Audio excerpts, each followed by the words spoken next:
Hoje eu queria começar essa conversa fazendo uma pergunta.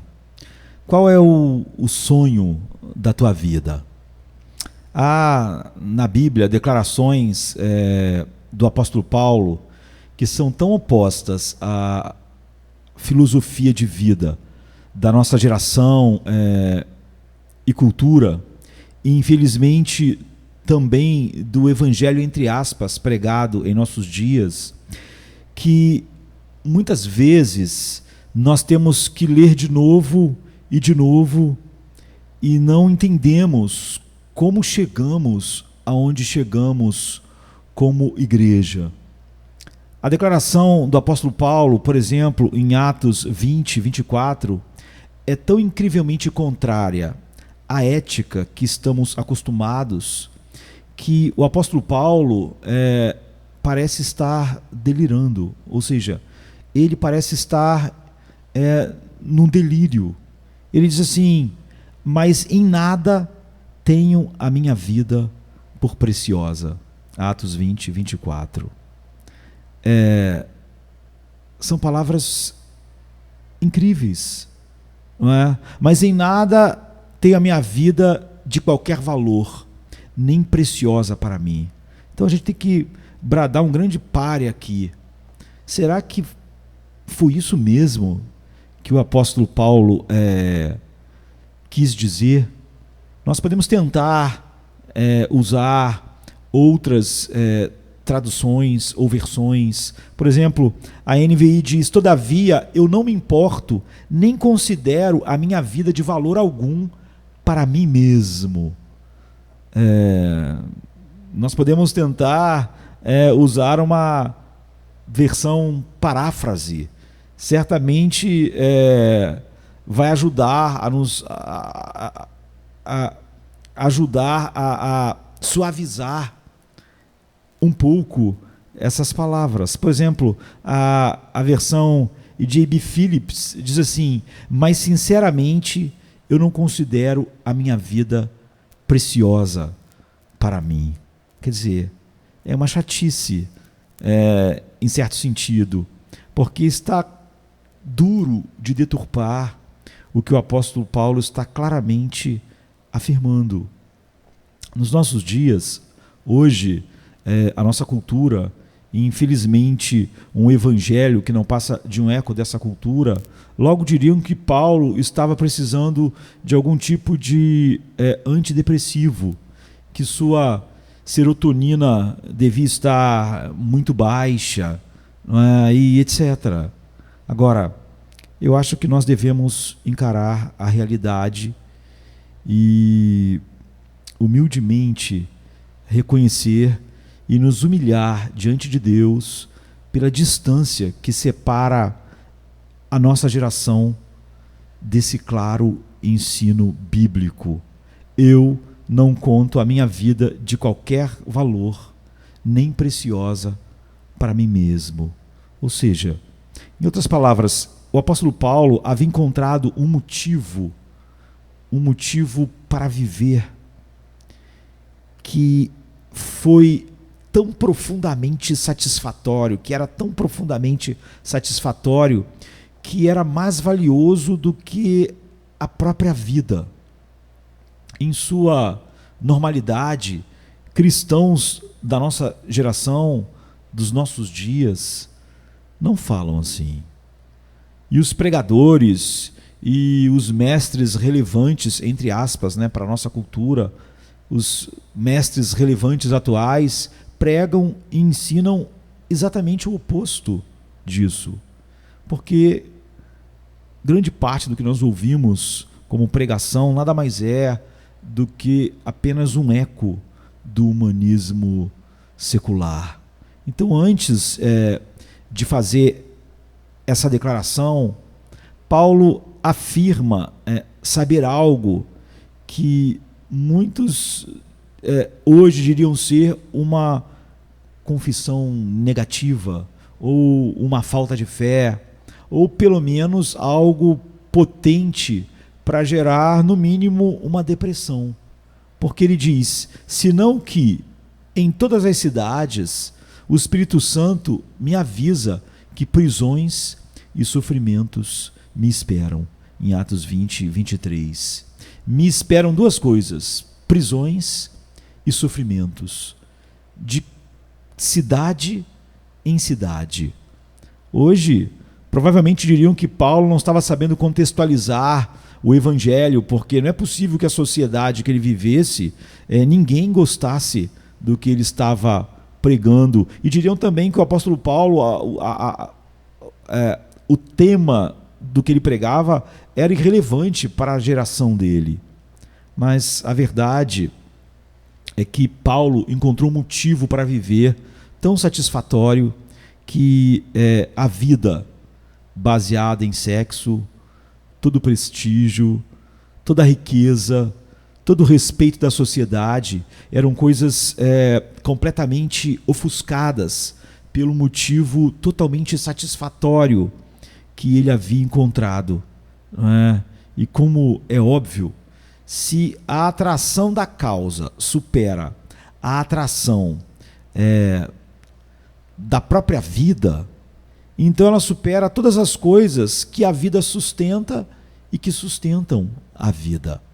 O apóstolo Paulo, ele tem a vontade, o gozo e a alegria de continuar com a missão e propósito de sua vida. Ele não estava deprimido. Na verdade, sua visão de si mesmo é um retrato da saúde, da graça em forma mental. Então nós podemos olhar o verso inteiro, o verso 24 inteiro. Todavia eu não me importo, nem considero a minha vida de valor algum para mim mesmo, se tão somente eu puder terminar a corrida e completar o ministério que o Senhor Jesus me confiou de testemunhar do Evangelho da graça de Deus. Então, numa época como a nossa, numa época de culto à autoestima, Paulo não derivava o seu valor, o valor da vida, a partir de dentro de si mesmo, ou se preocupava com técnicas para aumentar a sua autoestima. Seu foco é absolutamente diferente, é completamente diferente. O Criador de Paulo, o Deus de Paulo, havia lhe dado um motivo para viver que libertou ele para um tipo, eu diria, de total abandono, entre aspas, aos olhos de um mundo que é autocentralizado e em completa satisfação em proclamar, não é, a glória de Deus para o mundo. Então Paulo, ele está totalmente sobrecarregado com a graça de Deus em sua vida e a vocação e missão que Deus lhe deu para proclamar esta graça, a beleza da glória de Deus na face de Cristo, e pregar isso a cada cidade que ele vai apanhando e sofrendo de cidade em cidade.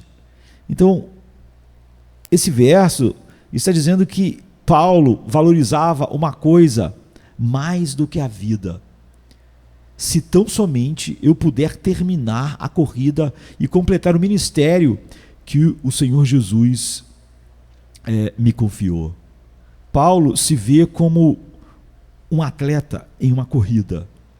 Agora, seu treinador, seu público e seu prêmio é Jesus Cristo. Será que nós podemos afirmar a mesma coisa? Para Paulo, uma coisa só importa. Ele diz: eu não tenho minha vida por preciosa. Uma coisa só importa: terminar o curso da maneira como ele foi comissionado e em tudo manifestar o valor infinito da glória de Deus na face de Cristo, quer pela sua vida, quer pela sua morte. Não é que Paulo esteja com a mente turva e por alguma mentalidade resultante de algum tipo de asceticismo cruel e desejo de sofrer e de apanhar a cada 2 ou 3 dias de cidade em cidade, mas que a sua vida tem sido dominada pela boa notícia da graça de Deus, da manifestação da glória de Deus na face de Cristo para os pecadores que não querem ouvi-lo e aos quais ele não vai adaptar a mensagem ou mudar a mensagem, pois o foco da sua vida e razão para ele viver a vida é a glória de Deus, que só pode ser manifestada pela pregação da verdade.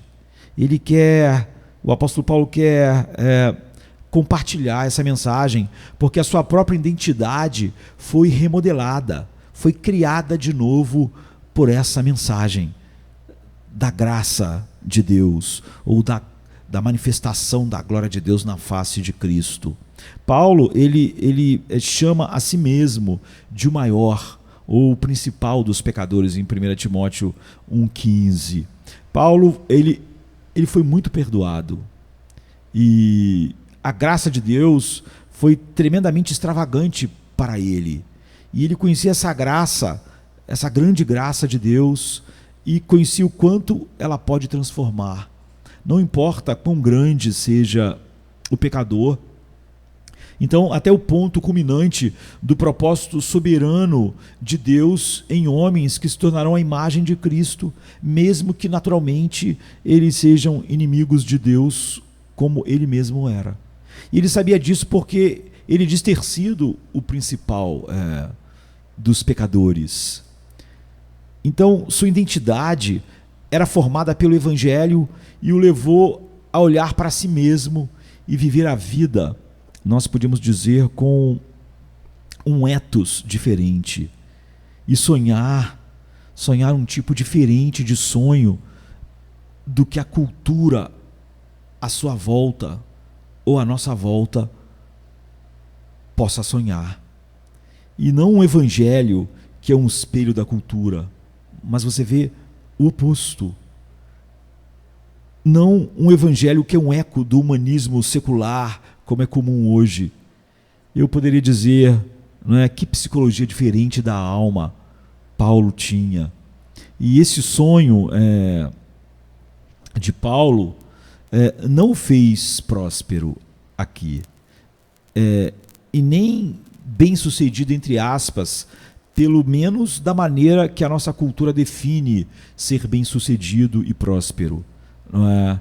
E nem como, infelizmente, muito do evangelho pregado hoje também define. Então, a definição de Paulo de prosperidade e sucesso é uma vida vivida para a glória de Deus, na graça de Deus, pela graça de Deus. E a mensagem do evangelho não lhe promete sucesso temporal ou prosperidade. Ele promete algo infinitamente maior, ser dominado pela glória de Deus. Paulo está dizendo, a emoção da minha vida é o poder da graça que exalta a Deus, algo que vale todo risco e toda aflição e sofrimento que eu enfrentarei. O foco é a honra de Cristo, o que vale todo sofrimento. O que ele diria, me faz ousado, é a medida do meu amor por ele. Jesus diz, quem muito foi perdoado, muito ama. E é o que nós estamos vendo aqui. Não compre, querido, as mentiras psicologizadas da autoestima, mas viva pela teologia que faz de Deus o centro da sua vida. Não importa o impacto que isso possa aparentar ter ou não na sociedade. Ir, como Paulo foi, de cidade em cidade, apanhando, parecia não fazer nenhuma diferença ou ser relevante para a cultura que Paulo vivia. Mas, independente do impacto social, econômico ou físico agora. Um dia, Deus diz, a terra se encherá do conhecimento da glória de Deus, como as águas cobrem o mar, como Abacuque diz, em Abacuque 2. A graça pode fazer você dizer, não me importo, nem considero a minha vida de valor algum para mim mesmo, como está aqui em Atos 20, 24. Sem que isso seja autodepreciativo, mas porque Deus em Cristo é a coisa mais preciosa e que se tornou a base da identidade, do caráter do homem que está em Cristo. Ele é a sua comissão, não é? E Paulo e a sua comissão era algo muito mais valioso que a própria vida, porque a comissão de Paulo era manifestar a beleza infinita de Deus, manifestada por sua graça na face do seu Filho.